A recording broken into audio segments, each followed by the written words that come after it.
ubwo Radiyo yaragiye gushyingiranwa n'umugabo we. Muri we yatekerezaga yuko iki cyumweru kigiye kuba icyumweru kidasanzwe kuri we, ndetse yizeraga neza yuko iki cyumweru aricyo yari agiye gutwitamo. Ibi ngibi yabitekerezaga kubera yuko yari abizi neza yuko umubiri we umeze neza nta kibazo afite. Nta muntu n'umwe mu muryango we wabo wari warigize ahura n'ikibazo cyo kutagira umwana. Mama we yari afite abana 6 ndetse yari afite n'impanga. Papa we yari umugabo mwiza kandi wubaha Imana. Ahangaha rero byaramutunguye ubwo yamaranaga n'umugabo w'imyaka 5 yose nta mwana bafite. Radiyo yatangiye kujya apfukama akarira, akagira ati ntago nigeze na rimwe ntekereza yuko naba muri situation nk'iyi ngiyi. Akavuga ati naranirinze nanze kukubagana mbere yuko nshyingirwa. Ati umugabo wanjye niwe mugabo wa mbere wankozeho. Kuba narifashe nkifata kugeza ubwo nkoze mariage, nari nzi yuko Imana izampemba kugira abana. None reba ubu ngubu ni gute namara imyaka 5 yose nta mwana mfite. Umugore yararize cyane. Ahangaha bagari mu cyumba cye, buri munsi yagendaga ati biro, ese ni gute nshobora kurangiza ubuzima bwanjye nta mwana? Nuko yafashe agatishu atangiye kwihanagura amarira. Aha mu by'ukuri uyu mukobwa yari amaze kunanirwa. Yatangiye kwivugisha muri we ati umugabo wanjye ni umugabo mwiza, yabanye nanjye ndetse yasenganye nanjye. Yabati umugabo wanjye nta nubwo ajya abivugaho, ariko ndabizi neza yuko mu mutima we hari igikomere cyo kuba amaze imyaka 5 nta mwana afite. Ubu ngubu ngeze imyaka 30, umugabo wanjye afite imyaka 37. Nyagasani tubabarire, uduhe umugisha, uduhe umwana wacu. Umugore atangiye kuvuga ati Nyagasani, ubu nuko ugiye kujya muri menopause nta mwana mfite. Yarongeye yihanagura amarira. Nuko kuri uwo munsi ubwo umugabo yaravuye aho ngaho agiye ku kazi, yaje kwikingirana mu nzu, yanze kurya. Nuko atangira amasengesho. Nuko aravuga ati ngiye kuguma hano, ngiye gutakambira Imana kugeza ubwo isubije amasengesho yanjye. Ntabwo nigeze njya kuryamana hanze. Nubashye ababyeyi banjye ndetse nubaha Imana, nahoze ndirimbira Imana mu bwanjye bwose. Ese niki kibi naba narakoze kugira ngo mbeho mu buzima?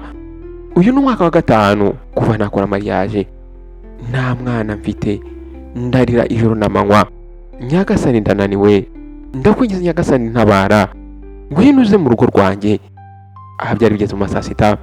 Nuko yaje gufata telefone ye, arangije ahamagara mushuti we Lydie. Nuko umukobwa yaramwitabye. Nuko yahamagaye wa mushuti we, aramubwira ati Lydie, wiriwe neza? Mu by'ukuri ijwi ry'umugore ryari rifite agahinda kenshi cyane. Muri ako kanya mushuti we yaje kumva yuko uyu mugore, uyu mushuti we yarari kurira. Nuko aramubwira ati ndabizi, ubwo wiriwurira kuva mu gitondo. Nuko umugore aramubwira ati narakubwiye ngo kwirirurira ntabwo ari byo uzakemura ikibazo, wakumbye guhaguruka ugashakisha igisubizo. Narakubwiye ngo nimba ushaka gutwita nshobora kugufata ngo kujyana mu pasiteri akagufasha. Ni ibintu byoroshye cyane, ariko wirirwa uta igihe. Niba utekereza yuko kwirirurira aricyo gisubizo, guma mu rugo rwawe ukomeze urire. Njye naguhamagaye ngo numve ukomeze. Uyu mugore yamubwiranye amagambo uburakari bwinshi cyane. Uyu mugore yari amaze igihe kinini amubwira ngo amukurikire amujyane kwa pastor amufashe, ariko Radiyo akabyanga. Nuko Radiyo aramubwira ati urabizi nanze kujya hari ahantu kubera yuko mfite urusengero rwanjye nsengeramo kandi nizera, kandi kuva narujya mu rusengero pasiteri wanjye arangira inama ambwira ngo ntabwo ari byiza kuva mu rusengero ukajya mu rundi kubera yuko uri gushakisha umwana. Yarambwiye ngo ibyo bintu bishobora kuzana ikindi kintu kitari cyiza. Pasiteri wacu yaratubwiye ngo mu rusengero rwacu naho hari Imana, ariko ubu ngubu none umaze kurambirwa, niteguye kugukurikira ukanjyana aho ushaka. Icyo ngiye nifuza ni ukubona umwana. Ndumva ntagishoboye kwihangana, ndumva ikimwaro kimaze kundenga. Nuko Radiyo aramubaza ati ese urabyizeye neza yuko hari Imana? Urabyizeye neza yuko pasiteri azamfasha? Nibiramuka bikunze nkabona umwana, nzagaruka gutanga amashimwe. Ahangaha yamubajije amagambo n'amarira menshi. Nuko aramubwira ati pasiteri nanjye yarabinkoreye kandi mbasha gutwita, buriya n'umugabo nyawe. Nuko ubwo yaragezeyo, Radiyo yinjiye mu modoka, arangije bava aho ngaho berekeza kwa pasiteri. Ubwo bari bageze aho ngaha bamusanze ari mu biro. Nuko ubwo binjiraga aho ngaha baramusuhuje batiwe neza pastor. Nuko baje kumusobanura buri kimwe cyose. Nuko pasiteri aramureba aramubwira ati ikibazo cyanyu kiroroshye cyane, ndashaka guha umwana none aha mu rusengero, ndashaka kubyikorera ubwanjye, nizere ko witeguye. Aya magambo niyo pasiteri yavuze. Radiyo ntabwo yabyumvise. Nuko aramubwira ati niteguye gukora buri kimwe cyose nyakubahwa, ariko ntabwo ndi gusobanukirwa ibyo uri kuvuga ngo ugiye kubikora wowe ubwawe, bisobanuye iki? nuko pasiteri aramubwira ati n'imigenzo yanjye ngomba kugukorera. Nuko aramubwira ati naje kubona yuko ikibazo kitari kuri wowe ahubwo kiri ku mugabo wawe. Imana yisimbwira yuko umugabo wawe adashobora kugutera inda. Aramubwira ati rero umwuka wakohereje kugira ngo uze kuri njyewe mba nijye ugutera inda, kugira ngo ubashe guha umugabo wawe umwana. Ibi ngibi niyo dukorera abagore batabasha gutwita. Abagore benshi cyane baza kundeba ahangaha ndetse nkabafasha. Aya magambo niyo pasiteri yamubwiye. Ahangaha rero yahise asa nkaho atunguwe, ntabwo yizeraga ko pasiteri amubwira amagambo. Nuko bwa mbere rero yaje kumubwira ati oya ntabwo bishoboka, ariko umushuti yaje kumukurura amushyira ku ruhande aramubaza ati ese uri umusazi? Ese ntabwo ubizi yuko nanjye naje ahangaha nkabasha kugira umwana? Wakagombye kunshimira kuba nakuzanye aha ndetse ugashimira pasiteri. Uriya mupasiteri niwe watumye ntwita ubwo umugabo wanjye atabasha kuntera inda. Abagore benshi cyane hano Lagos baza kureba uno mupasiteri akabafasha. Aya ni amagambo umushuti yamubwiye ubwo yamukuraga akamujyana hanze ya office. Nuko yaramubwiye ati ndabikora, ariko ngiye kubikora kubera yuko nta bundi buryo mfite bundi. Ndumva narababajwe cyane bihagije. Nimba ashobora gutuma ntwita, nzabwira umugabo wanjye ko umwana ari uwe ntakazabimenya. Nuko mugenzi we aramubwira ati wowe nuramuka utwise uzabwira umugabo wawe ko umwana ari uwe, ntabwo rero azabimenya. Nuko pasiteri yaje kumufata amujyana mu cyumba gitoya. Wa mushuti we nawe yaramutegereje yicaye mu biro bya pasiteri. Mu by'ukuri Rade ntabwo yari yarigeze ajya mu bintu nk'ibi ngibi mbere yose. Umugabo we niwe mugabo wa mbere wari waramukozeho. Ntabwo yigeze atekereza na rimwe ko ashobora guca inyuma umugabo we, ariko kuba yari amaze imyaka 5 nta mwana yari bimupushinga kugira ngo ace inyuma umugabo we. Ibi byose yabikoraga kugira ngo arebe niba ashobora kubona umwana. Yari agiye gutangamo igitambo icyubahiro cye kugira ngo abashe kubona umwana. Yumvaga yuko naramuka abonye umwana bizatuma umugabo we amukunda cyane ndetse amwishimira. Nuko rero ahangaha ubwo yararyamye ku buriri ategereje pasiteri kugira ngo akuremo imyenda ye. Ahangaha uyu mugore yari ari kurira. Nuko ubwo pasiteri yaragarutse aje kuryamana nawe, yaje kubona umugore ari kurira. Nuko ari kurira, wakagombye kuba wishimye. Nakubwiye yuko Imana ariyo yambwiye kugira ngo nkore ibi ngibi. Ntabwo wakagombye kurira, wakagombye gushimira Imana ndetse ukishima kubera yuko umukozi w'Imana agiye kugukoraho. Ntabwo uzi yuko umubiri wanjye wejejwe. Iyo ngukozeho nawe uhita wezwa. Ndakwinginze reka kurira. Ahangaha aya magambo pasiteri yamubwiye arimo amusekera. Nuko umugore aramubwira ati nyakubaha umbabarire, ndumva afite ubwoba yuko ibi bintu bishobora kuba bibi. Ese bizagenda gute umugabo wanjye ntamuka bimenye? Ese urizeye neza ko biri bukore? Ndumva mfite ubwoba, ese nindamuka ntwise umugabo wanjye akaza kumenya yuko umwana atari uwe bizagenda gute? Ndabizi azahita anyirukana. Ntabwo nifuza kubura umugabo wanjye. Umugabo wanjye ni umugabo mwiza, yamfashije muri byose ndetse yafashije umuryango wanjye ubwo wari umuca mu bihe bibi cyane. Ntabwo nifuza kuba namuhemukira. Ese bizagenda gute namuka bimenye? Aya magambo yamubajije ari kurira. Uwo yaje gufata wipe arangije arihanagura. Ariko mu by'ukuri pasiteri ntabwo yari yiteguye kubireka. Pasiteri yashaka kumufata, yakoze buri kimwe cyose amwumvisha uburyo ibintu biri bukore. Ese ni ukubera iki uri gutekereza ibyo bintu? Aka ni akazi nkora. Ibi ni ibintu nakoze kuva kera ndetse nakubarira abagore benshi cyane baciye ahangaha bakabasha kubona abana, kandi abagabo babo ntabwo babasha kubatera inda.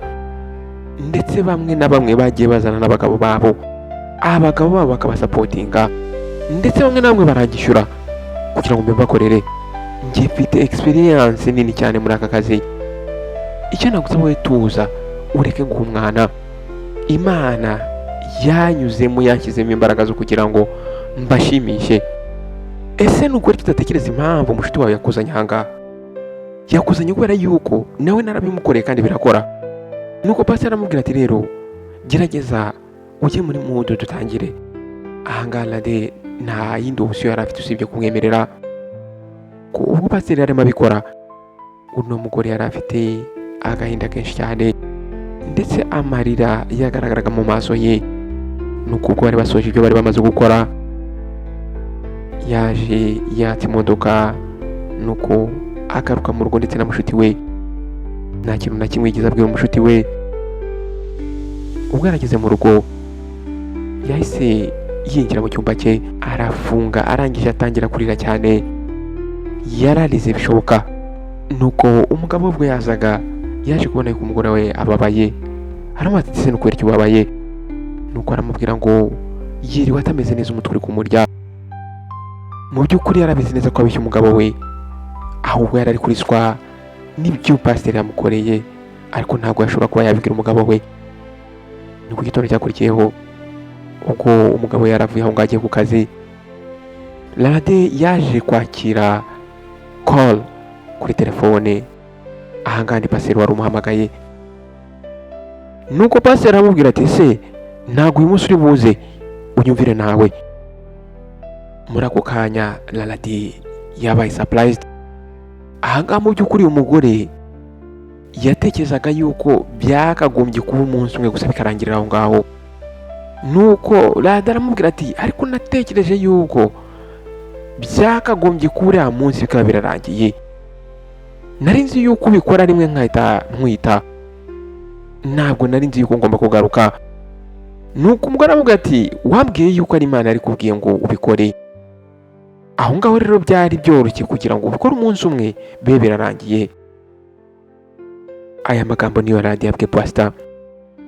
Nuko pasiteri n'uburakari aramaze Lade, ni ukwerekera kuvuga amagambo nk'ayo ngaho nk'ay'abana. Ese uratekereza yuko umuntu ashobora gukora ibintu rimwe ugahita utwita? Wakagombye kubikora buri munsi. Niyo mpamvu rero ugomba gukomeza ukabikora byibuze mu gihe kingana n'amezi 3.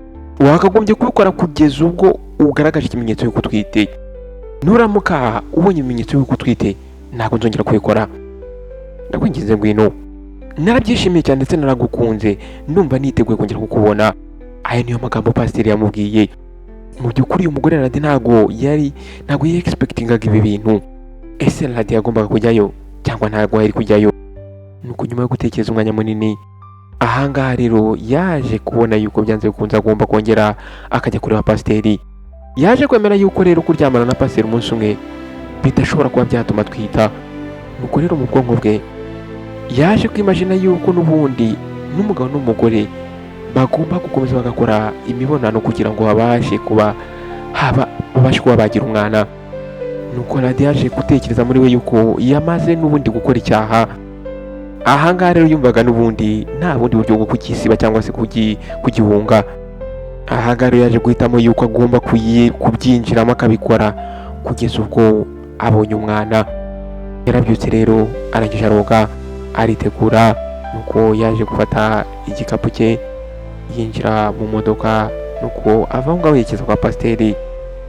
Ariko yaratunguwe ubwo yageraga hano kwa pasiteri, yasanze pasiteri ari kumwe n'undi mugore muri cya cyumba bajya baryamaniramo. Uyu mugore yarikanze, yatangiye kwivugisha muri we ati noneho ntabwo ari njye wenyine uryamana n'uyu mupasiteri muri iki cyumba. Ko yatangiye gusenga, atangira kuvuga ati Nyagasani, ubwo uno mupasiteri ari kuryamana n'abagore benshi, Nyagasani umbabarire, sinzakure indwara kuri uyu mugabo. Ahangaha akomeje kumva urusaku, kandi uyu mugore Lade yagomba gutegereza pasiteri ahangaha kugira ngo arangizanye n'umugore ari kumwe nawe mu cyumba. Nuko umugore atangiye kuvuga ati ntabwo ibi ngibi bishoboka, ibi ntabwo ari byo nexpectingaga. Aya ni amagambo yabwiye pasiteri ubwo yaragarutse. Nuko Lade aramaze ati ese ubu uracyafite imbaraga? Pasiteri aramubwira ati yego ndacyafite imbaraga, niyo mpamvu naguhamagaye nguze, ariko ikiri kuntungura nuko uri kumbaza ibibazo byinshi cyane. Narakubwiye ngo ntabwo ari we mugore wenyine nakira ahangaha, ndi umugabo uri busy cyane, aka niko kazi nkora ndetse aka ni akazi k'Imana. Nuko umugore aramubwira ati mbabare nyakubahwa. Aramaze ariko se nyakubahwa, muri aba bagore bose uri kwakira wizeye neza yuko hatazagira n'umwe uri gutera indwara cyangwa se utera undi ndwara? Ibi bintu uri gukora ntabwo ari byiza.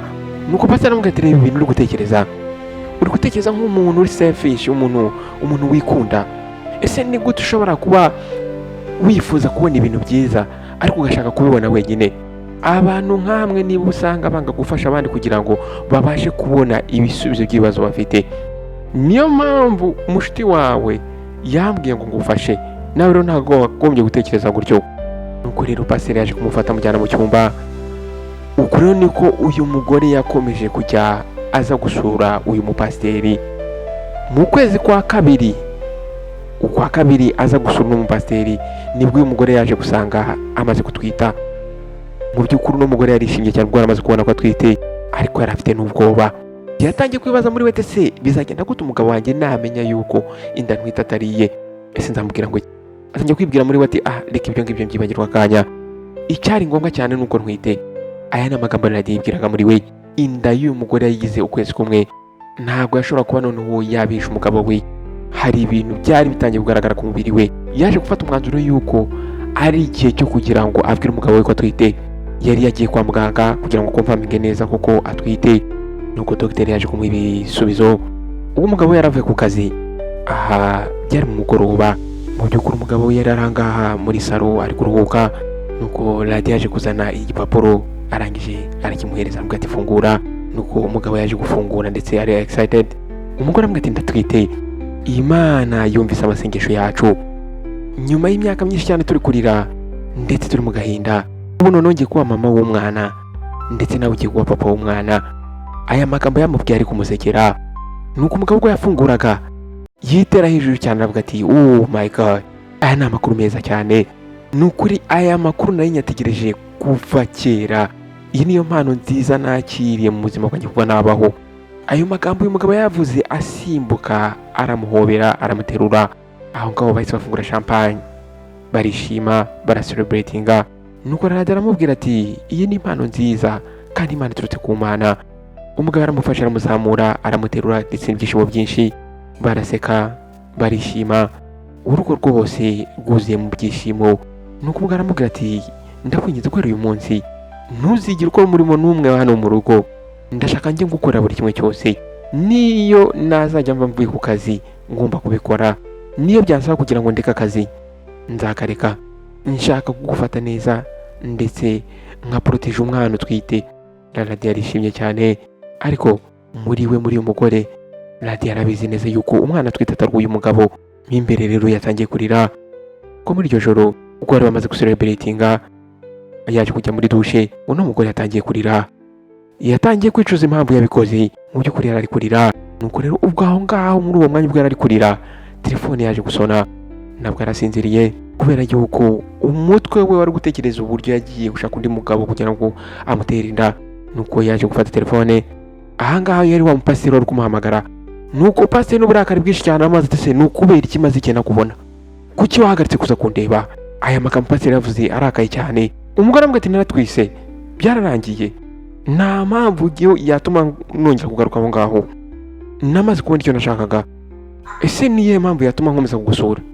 Urabizi neza ko ari ikibazo, bishobora gutera ikibazo gikomeye cyane. Ntabwo ugiye ntekereza ko nagombye gukora ibi bintu. Radiyo niko yabwiye uno mupasiteri. Nuko pasiteri yarasetse aravuga ati congratulations kuba waratwise. Wow, ndumva wishimiye. Narakubwiye ngo Imana niyo yankoresheje kugira ngo blessinge, ndetse nakubwiye ngo nzabikora. Ubu ngubu none ubashe kubona ko ntabeshya. Aya ni amagambo pasiteri yavuze ari guseka. Nuko umwe aramubwira ati urakoze cyane nyakubahwa, ijuru ryiza. Nuko uwo pasiteri aramubwira ati uretse gatoya, aramubwira ati ese nimba utwite nuko icyo utakomeza kuza kundeba? Nimba utabasha gukomeza kugaruka kundeba ugomba kunyishyura kugira ngo mbiceceke nere kubivuga. Nkeneye miliyoni 5 z'amanayira kugira ngo ibyo banga ndibike, cyangwa se ujye ukomeza uza kundeba. Munyumvire namwe, nuramuka utabikoze nzabwira umugabo wawe buri kimwe cyose. Amahitamo ni ayawe. Ugomba guhitamo gukomeza ukaza kunsura tukajya turyamana, cyangwa se ukanyishyura miliyoni 5 z'amanayira. Nuramuka udakoze ikintu na kimwe muri ibyo ngibyo, umugabo wawe azamenya buri kimwe cyose. Kandi ndagira ngo nkuburire, nuramuka ugerageza kundwanya cyangwa se urwanya ibyo nakubwiye, ndakwiteguye cyane. Ndagira ngo uhitemo amahitamo yawe ukoresheje ubwenge. Ndagira ngo ubanze ubaze ibibazo byerekeranye nanjye mbere y'uko utangira kundwanya. Ijoro ryiza. Ayo magambo pasiteri yaravuze arangije ahita akupa telefone. Radiyo ntabwo yigeze amusubiza. Radiyo yahise agira ubwoba. Oh my god, ndi mu bibazo bikomeye cyane. Ibi bintu ndabinyuramo gute? Nta miliyoni 5 z'amanayira mfite. Aya mafaranga ndayakura hehe? Ndabizi neza niyo namuha amafaranga ntabwo azigira ndeka. Azakomeza ansabe byinshi. Uno mugabo arashaka kurangiza ubuzima bwanjye. Ese ni gute nisanze muri ibi bibazo? Ntabwo nigeze expecting ibibazo nk'ibi ngibi. nuko umunsi wakurikiyeho ubwo umugabo yaravuye aho ngaho agiye ku kazi, ahangaha yarasigaye wenyine mu cyumba, yatangiye kurira ndetse atangiye gutekereza icyo yakora. ubwo yari ari kurira telefone ye yarasonnye, nuko arangije areba muri screen ya telefone yahise abona ari pasiteri wari umuhamagara, nuko yaje guhitamo kutamwitaba. Yari afite ubwoba ntabwo ashaka kongera kumva andi magambo aturutse kuri uyu mupasiteri, nuko atangiye kwivugisha muri we ati ntabwo nongera kwitaba uyu mupasiteri, nashaka akore buri kimwe ashaka. Amasezerano twari dufitanye ko ari ukugira ngo untere inda tukarangirizanyiriza aho ngaho, ntabwo twarimo dukundana, ntabwo igihe nshobora gukomeza kuryamana n'uyu mugabo. Uno mugabo ari gusaba ibintu byinshi cyane. Uno mugabo naryamanye nawe amezi 2 yose, na n'ubu ntabwo biramushimisha. Ntabwo rero ngewe mfite ubwoba bwe, nta mafaranga ndi bumuhe. Aya ni amagambo Lante yarimo yivugisha muri we mutima, ariko muri we yarabizi neza ko pasiteri ashobora kuba umuntu mubi cyane kuri we. Yarabizi ko iyi situation yari arimo ari mbi cyane. Yaje guhitamo rero ko atagomba kwirengagiza pasiteri burundu. Yaje kumwohereza message kuri WhatsApp, nuko aramwandikira ati Dear Pastor, ndashaka ngushimire ku byo wankoreye. Ndagushimira kubera yuko wamfashije kugira ngo ntwite. Iki cyari icyifuzo cyanjye nari mfite imyaka yose yaritambutse. Ndagushimira uburyo wamfashije kugira ngo mbashe kugira icyifuzo cyanjye aricyo cyari kugira umwana. Ariko nyuma y'ibyo byose ntago cyewe ngishoboye gukomeza kugusura. Njyewe ndubatse, ntago nakomeza guhemukira umugabo wanjye. Ndakwinginze ushobora kureba abandi bagore ukinjoyinga nabo. Ndagusabye ndeka njyenyine.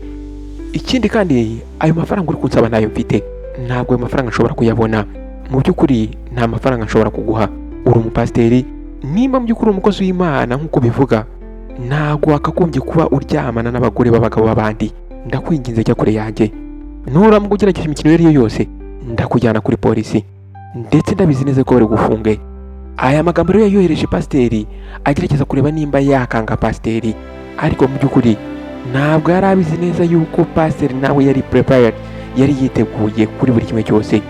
Nuko pasiteri yaje gufata telefone nawe asubiza message yari yamwohereje. Mu by'ukuri message yaramwohereje yari ikomeye cyane. Nuko pasiteri yamwandikiye ati mu by'ukuri ushobora kuba utazi umuntu uri gukina nawe. Njye ntabwo ndi pasiteri usanzwe. Uratekereza yuko akazi nagukoreye kari akazi k'ubuntu? Nk'uko nabikubwiye ejo hashize, wagombaga kunyishyura $5,000,000 z'amanahira, cyangwa se ugakomeza ukaza mu biro byanjye tukaryamana. Reka nkubwire ikintu kimwe utazi, mfite video ya buri kimwe cyose twakoranye. Mu by'ukuri umunsi wa mbere uza mu biro byanjye natangiye kurekodinga buri kimwe cyose, ndetse mfite video yabyo ahangaha muri telefone yanjye. Nuramuka ukiniye nanjye ndahita nohereza amavideo kuri mugabo wawe, ndetse ndabizi neza yuko utari bwishimire ko ibintu biri bube. Ariko nimba ubishaka nshobora kohereza umugabo wawe video rwose, ndetse ndabizi neza yuko uri bube exposed mu masegonda make cyane. Nuko rero ubwo Radio yasomaga message yahise agira ubwoba. Mana yanjye, afite video yanjye. Jesus, uno mugabo ni shitani. Uno mugabo arashaka kunsenyera. Ese ni gute nisanze muri ibi bintu? Nuko umugore yatangiye kwivugisha ati reka nikarume mu gakeya. Nuko yagerageje kumwohereza indi message kugira ngo arebe nimba koko afite video koko atari kumubeshya. Yaje kwandika indi message yohereza pasiteri. Nuko aramwandikira ati uri kubeshya, nta video ufite. Wowe uri gukoresha ibyo ngibyo kugira ngo utware amafaranga yanjye. Nimba ariho ufite video yinyoreze ndebe. Radio yahise yohereza iyi message kuri pasiteri. Muri ako kanya kimwohereza message, pasiteri yahise amwohereza video ebyiri. Video yagaragazaga Radio ndetse na pasiteri mu buriri, igaragaza buri kimwe cyose. Izo video ebyiri zari video muri video 75 zari ziri muri telefone y'uyu mugabo. Nuko umugabo aramubwira ati ntungerageze, nakubwiye yuko nari kodinze buri kimwe cyose guhera ku munsi wa mbere ugera ahangaha kugeza igihe watwitiye. Nuramuka ugerageje kwigira smart, ndahita nohereza n'amavideo ku mugabo wawe. Mfite WhatsApp nambaye. Nati ubwo yabonaga amavideo yahise agira ubwoba. Oh my God, ndarangiye. Nati yatangiye kurira. Ese koko ngiye gutuma urangiza ubuzima bwanjye? Ntago nshobora gutuma ukora ibyo bintu. Nditeguye kuri wowe. Mbere yuko ndangiza ngomba kukurangiza ryewe. Ndashaka nkwereke itandukaniro riri hagati yanjye n'abandi bagore wagiye ukinisha. Nuko nyuma y'iminsi mikeya, Lade yaje gufata umwanzuro kujya gusura uriya mupasiteri. Yari afite ubwoba bwinshi cyane bw'iki kibazo uko gishobora kurangira, ariko yarabizi neza yuko ubwoba butashoboraga kuba bwakemura ibibazo bye. Yarabizi neza yuko nataramuka agize ubwenge, pasiteri adashobora kuzamurika. Yarabizi neza kandi yuko iyo aramuka amuha amafaranga yari gukomeza akamwaka ibindi. Yaje gufata inzira ajya kwa pasiteri ajya kumuburira. nuko aramubwira ati pastor, izo video uri kunkangisha ntabwo ari njyewe jyenyine urimo, nawe urimo. Ese uratekereza yuko nuramuka ufashe amavideo ukayereka umugabo wanjye wowe ntabwo uri bujye mu bibazo?